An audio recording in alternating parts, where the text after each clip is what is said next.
It's all over. It's been settled. 5-0, 10-0 on points, and you've got the bonus check to share out. Was it ever in doubt? No, I've told you all along I fancied winning, but I would say that because I picked all my guys to win the fights, and there were some very, very close fights, tough fights for all of them. I mean, everybody knows they've been in a fight tonight, that's for sure. It was noticeable, that, Ed, because very few of the fighters came back to ringside because they've got their marks, their bruises and their aches and pains. Forget that, though. Let's talk from a personal level. When did you start to panic? After the Ray Ford fight, I felt that it was a fight that could have gone either way. I thought we just nicked it, but 115, 113 either way, you can't really complain. Just felt if we could have got that.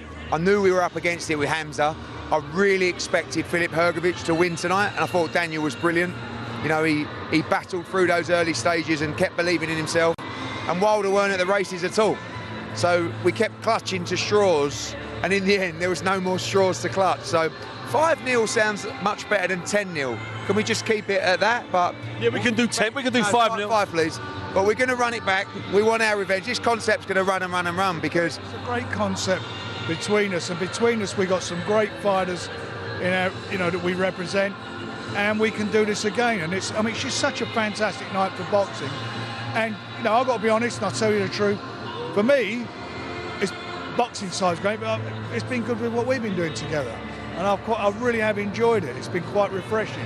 So now we'll move on and we'll do it again and again and again. Who was your star performer, Frank? If you had to give another bonus, it's bonus land. Who was your star performer? Who's the star performer? Look, I think every one of them. I've got to say that because most of the fights, most people had us being the loser of this. Nick Ball was tremendous. He deserved it after getting robbed last time out. He done a tremendous job in a very tough fight against an opponent, Ray Ford, who come to fight. And that was a cracker of a fight. Willie done brilliantly. You knew it was going to be a real good fight, and it was. Hamza, I think he came of age tonight. He got caught a couple of times by what's his name. Was it Ammo? He got caught a couple of times by him with some good shots, but he regroups and he kept his composure and busted it, gradually broke him down and done what he had to do. Daniel, I'm really pleased for him that he come through because he showed a lot of courage, a lot of guts. First couple of rounds again, there was a couple of movements there. They were tough for him, and he gritted his teeth and used his boxing skills and eventually broke his man down. And obviously the last fight, Big Bang, done a job. He done a job on Deontay. Ed, as you were sitting there and it was 1-0, it was 2-0, because this is what I'm doing, they're 1-0, 2-0, I'm not doing the points, 1-0, 2-0, 3-0. Were you starting to plan and scheme for your revenge in the next 5v5? Getting the fighters ready in your head? I think that when we selected these fights, of course, we believed we would win the matchups, but we're also selecting pick-em fights.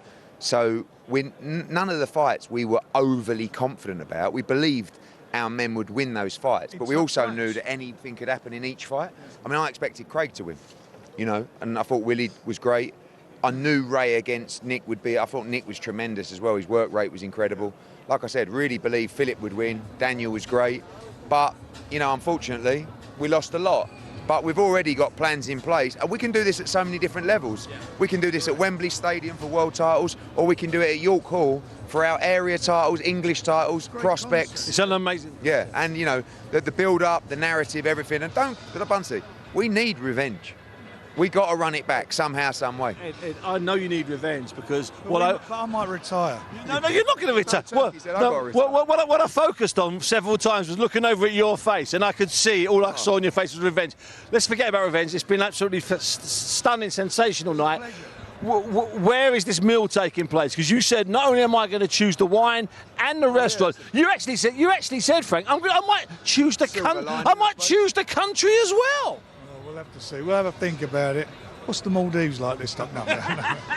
Listen, fellas, thanks very much indeed. I'll tell you, I'm taking him for a lunch. That's down to me. Listen, there we go.